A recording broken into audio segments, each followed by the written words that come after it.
this is Susan Stein, nutritionist from the Ripple Effect of Food. So the Ripple Effect of Food is a program designed for companies to help their employees with stress-related health issues. And talking about stress, today I've got Rikki McKeown with me, and she is a meditation specialist. And we would like to talk about stress and meditation. A very, very big welcome to you, Rikki. Thank you, Susan. Thank you for having me today. I'm looking forward to discuss stress and meditation and food, my favourite subjects. Yes, so am I. So Rikki is the founder and the director of Collective Bliss, which is a company who provides tools and workshops to enable people to live a stress-free life. So that really fits in today. And Rikki is also in the process of producing a program called Giggling Geckos for practitioners to allow them to facilitate their own workshops for children. That sounds really amazing. I really like that concept, and I hope to talk about it a little bit later on, if that is okay with you. I'd love to discuss that. We will do that at the end, if that's okay with you. Yes. Yes? Excellent. So, I do know you have a very strong background in Rikki, because as a client of you, I know I have encountered that, and it was really absolutely lovely. But you also do meditations. Yes. So let's start. What is meditation? Where does it come from? Well, meditation's been around pretty much since the beginning of time. Since there have been Homo sapiens on this planet, there's been observational meditation. So meditation can go back 5,000 years. They've actually documented meditation, primarily in China and in India. So in India, they do a lot of mantra meditation, which most people are familiar with. So it's something that we all are familiar with. It really is as simple as breathing, and we just have forgotten to connect with it. Okay, so would you say, was it prevalent in all countries or more in different countries? I think it was prevalent in all countries. However, it's really been just documented mainly in those two countries, India and China, like I mentioned. But a lot of ancient civilizations have connected with meditation. And as I said, it could be observational. So it may not be mantra based. It might be just honoring nature around you in that space and being mindful. Okay. So it may not have the same meditation focus that we're used to today, where we might have an om sound, or it might be just being present, just being aware of your environment, listening, smelling, hearing, which is something that would have been easy to do without the distractions of modern day today. Yes, yeah, I can imagine that one. So that's an interesting one, because you also mentioned mindfulness a little bit. So what is then the difference between mindfulness and meditation? So mindfulness is more observational, and that's how I would see mindfulness. And I believe there could be quite a few interpretations on how you would practice mindfulness meditation. And I think in general schools of thought, mindfulness is observational. So you're looking at you're present in that moment. You are aware of what is occurring in that space. And hence why we have the mindfulness drawings that are so popular at the moment. So you're just present, you're just drawing. Okay, so there's a little bit more to it with the coloring, or should be a little bit more to it. So you mentioned also mantra meditation. So there's different forms of meditation. There are different forms of meditation, and there's been quite a bit of study on the various types, and the three forms that are known and have been documented. We have your breath meditation, which I practice a lot with, so that seems to connect children especially with their breath, which is a really good calming tool and getting them back into that space. We also have compassion meditation as well. So that is feeling and connecting from a space of compassion and thinking essentially compassionate thoughts in your meditation space. So Harvard University back in the 1970s did some studies on the different types of meditation and their effectiveness. And breath meditation and mantra meditation were quite effective in actually reducing stress. So when our bodies are stressed, our frontal lobe, our decision-making part of our brain, almost goes on pause and stops working for that period of time. So the ability to make decisions when you're stressed is compromised by the fact that that part of the brain is on pause. Oh wow. So what we do when we meditate, there is the part of our brain that will switch on and start to release hormones that will actually relax us, and we will not feel as stressed, and things will start to become a bit more sort of not fight or flight. We're a bit more calm. So that has actually been researched and documented by several universities, but Harvard was one of the first to do that research. To really acknowledge what it does to our body, to our physical body. Yeah. Scientifically, exactly. Yeah. That's really interesting, and it's good to know. I like a bit of science behind everything, and that's, I mean, you notice the advantage of it, but it's interesting to know that they really acknowledge this. I do love science validating what we do. Yes. On the surface, we can see that people are living more productive lives and they are happier. They might be less addicted to things, to caffeine. That's what we see on the outside. But to know that there is a chemical or a physiological change that science can actually say this has occurred, and we can measure it. It makes it very tangible, I find. Yes, it's very. So you also mentioned, we hear a lot also about gratefulness. Is it also part of would you also group that in some sort of meditation? You could group that into meditation. And so for me, when I do my meditations, it is a combination of everything. So it would be like an affirmation, so gratefulness. It would also be breath as well. And often for me, it's a process. So I will go through to connect with myself and to really reduce and calm my body down, breath meditation. So when I'm working with the children, we do the breath meditation first, and that really is a nice way to calm them and center them in their bodies, and then that's all they're focusing on. They're not focusing on anything around them, any noises. They're just in that moment concentrating on breathing in and feeling their chest rise, and then breathing out and letting that go. So it's really that simple. And then we can start working on some affirmations and some working around gratitude or mantras. So you can just make it your own. You can. As much as possible. Yeah. Yes, it's really a powerful tool. Yeah. So if I look at myself, I really think meditation is important. I do see what it does. I've read the research. I still struggle with the sitting still, with my mind going a million miles an hour, and then it just doesn't always work for me. Would you have some tips for me? Sure. Okay. Like I just mentioned, I think concentrating on your breath is a really good one to start with. And you can do that anywhere. You could be driving and you could be standing at the lights and feel your thoughts starting to carry away. And we've got to be really careful about listening to those thoughts as well.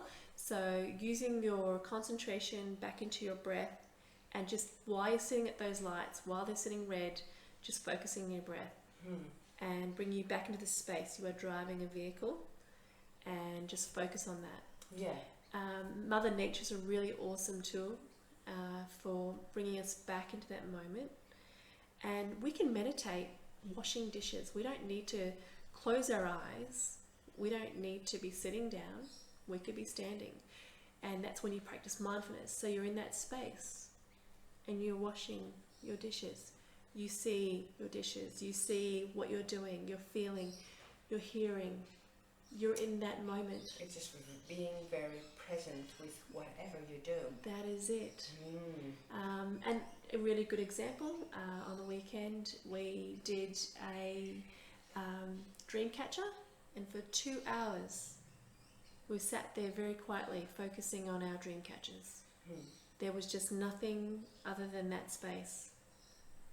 Yeah, that's really powerful, isn't it? And it's interesting to know that you really don't need, you can practice it any time of the day and anywhere you are. That's right. So even if you're working or just before you go into an important meeting, if you can just have a few moments to yourself, exactly, practice some breathing exercises. Absolutely. So it's just basically, it's something always at hand for you to use. Exactly. It really can just be a minute, half a minute, whatever you can, just to be present, just to connect.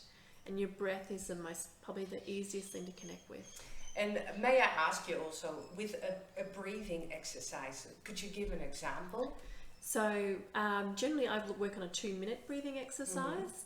And so quite simply, when I'm working with children or with myself or adults, we breathe in for 5 seconds, keeping our hands on our tummy. So when you breathe in, you can feel your body change, and then when you breathe out, so breathe out for 5 seconds. And it is helping so many parts. It's getting oxygen to your brain and your heart, and all your cells are just wakening up, buzzing with the energy that you're bringing into it. Yeah, stimulating the vagus nerve as well, which helps again with all the organs. Exactly. And equally, our breath with our lungs.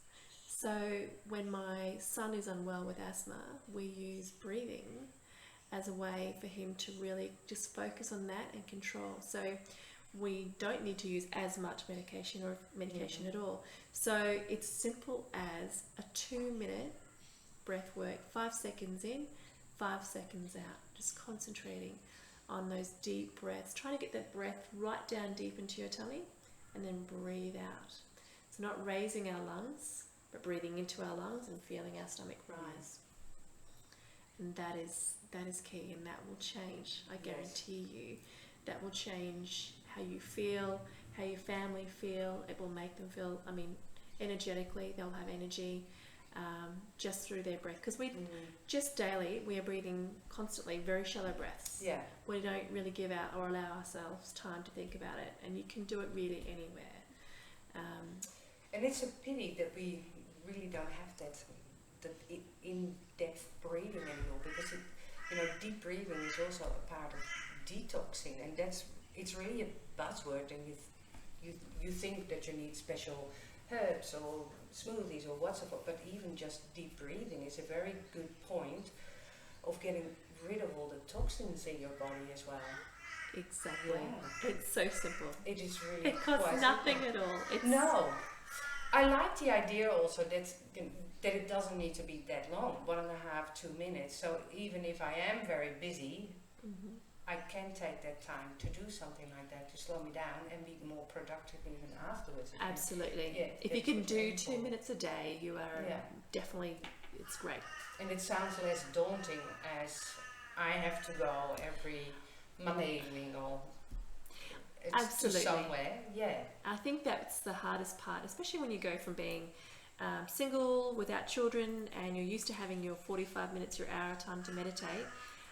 As busy parents and mums, you don't have that quiet time, so it's okay. We don't need to feel guilty or bad. Yeah. You can still achieve that in 2 minutes. Yes.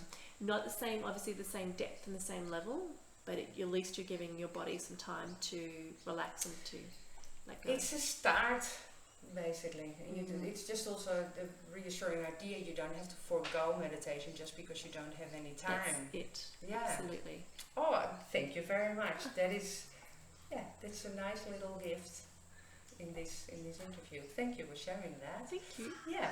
So you already mentioned, if you practice meditation, it has an effect on the hippocampus and the way you make decisions. So for people who are stressed, are there specific benefits for if they are meditating? just with reducing stress. Mm. I think that's the biggest part is as soon as you allow your time, so if you're in a stressed state and your frontal lobe is just not working, you're not able to make great decisions or clear decisions, then having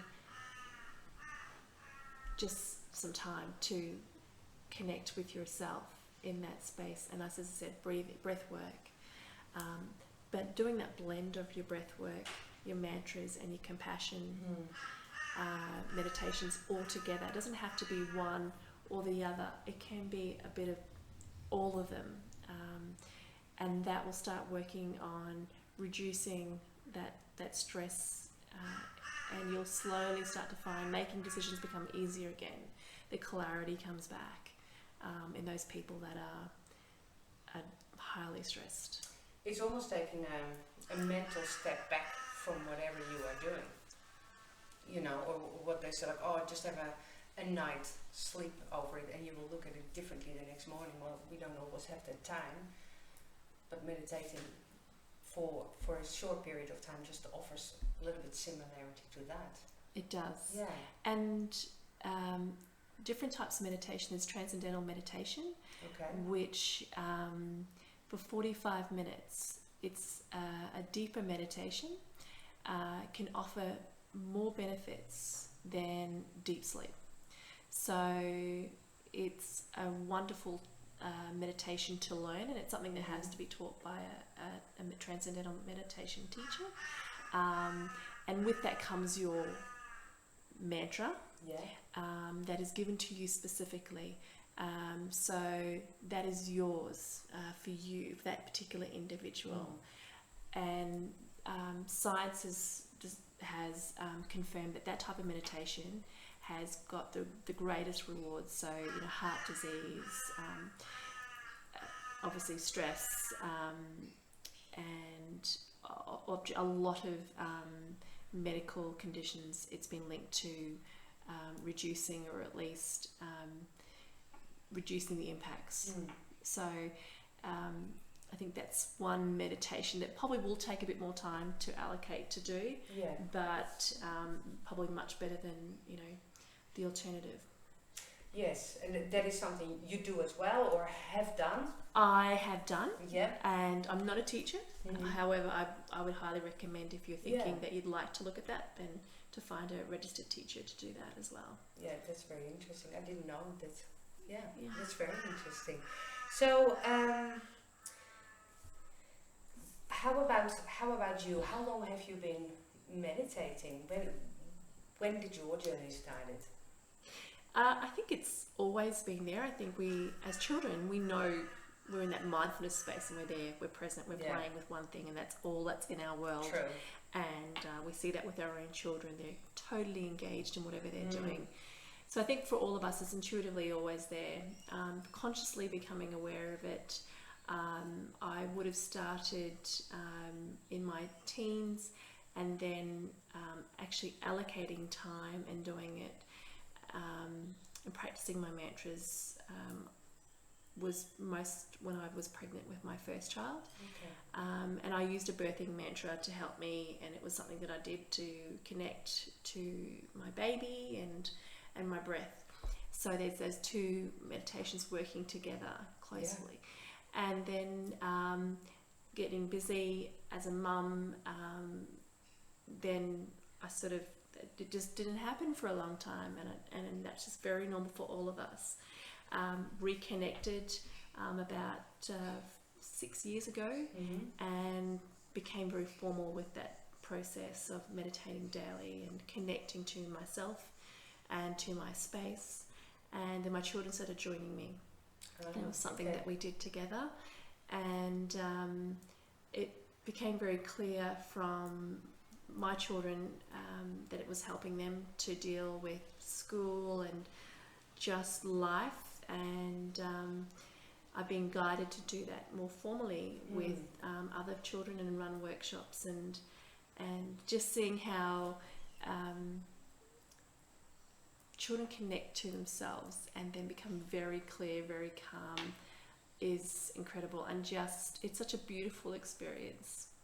Yeah, I noticed with my two daughters attending your meditation classes, I was my first day that I brought them, I'm like, oh, I'm interested how this goes. They're active children. How will this go down? And it went down awesome. They really enjoyed it. They love to come back every week, and they were very happy and cheerful, but also, there was a relaxedness about it, which was great because it was a Friday afternoon after a whole week of school. So we really went into the weekend in a relaxed, happy state. So I was, surprised is maybe not the best word to say, but like, oh wow, what an impact it has also on children. I still get surprised. I think it's I don't it's not for every child, but then I've had some children come in with lots of energy, and within sort of 20 minutes they're just finding their own space and the peace, and they're connecting, and there's this beautiful veil of calmness that comes over, and it's lovely, and to see the enthusiasm of children that want to keep coming back and who don't like to miss a session. It's wonderful to know that they've got this beautiful safe space to come into, where we can refresh and get them ready for the next week of school. Yeah, because also for children, it seems that they have more stress also nowadays. It's quite, I don't know, a lot of homework and a lot of things they have to do, and for them it's also an excellent tool to exactly. I think, and that is part of what I do with meditation is providing them tools to not to connect to everyone's stress around them. I think that's a really big thing, and it is about honouring their own body and their own space in that time.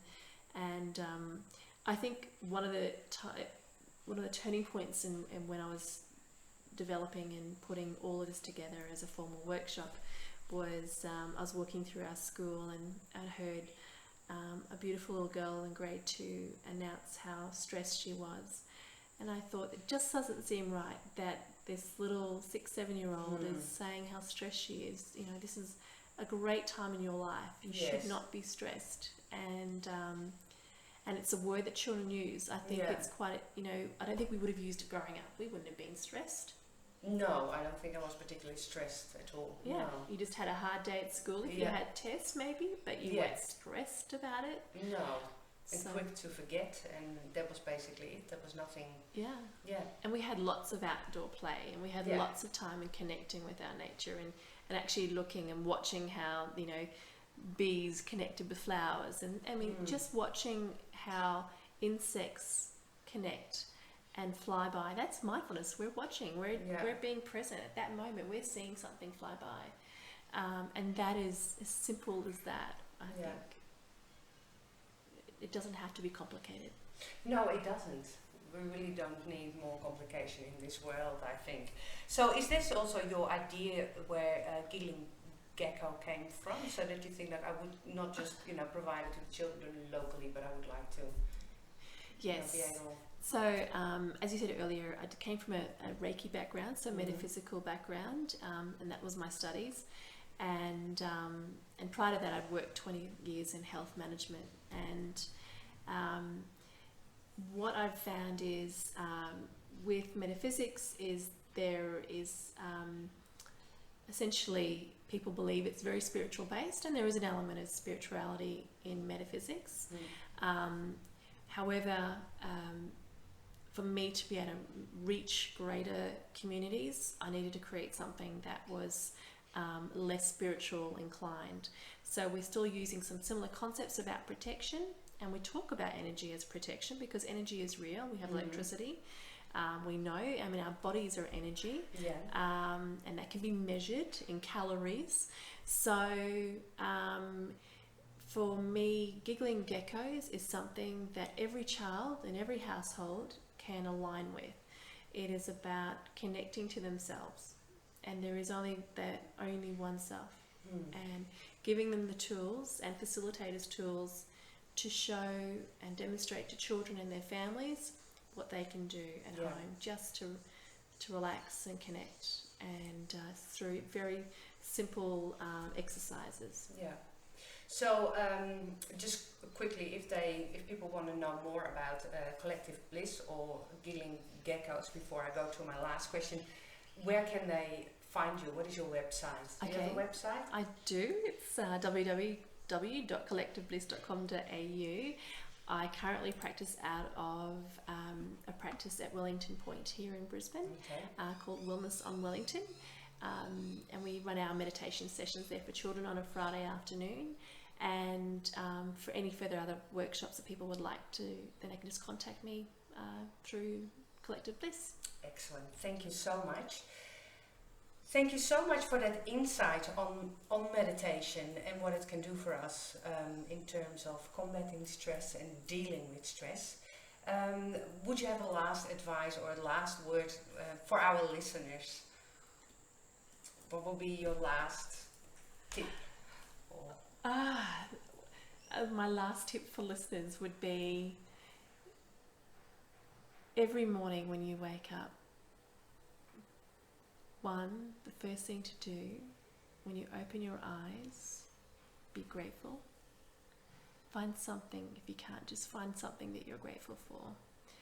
And if you can allow yourself just 5 seconds just to even feel your breath come in and feel your breath go out, you're starting your day really well. Because I can guarantee you that it will continue. And be grateful, and that's the best way to start every day. Thank you so much, Rikki. I really enjoyed talking to you. I think you shared with us a ton of information with some good, useful, handful tools which we can start basically tomorrow morning or within the hour. So thank you so much for your time. This was Susan Stein, nutritionist from the Ripple Effect of Food. Have a great day.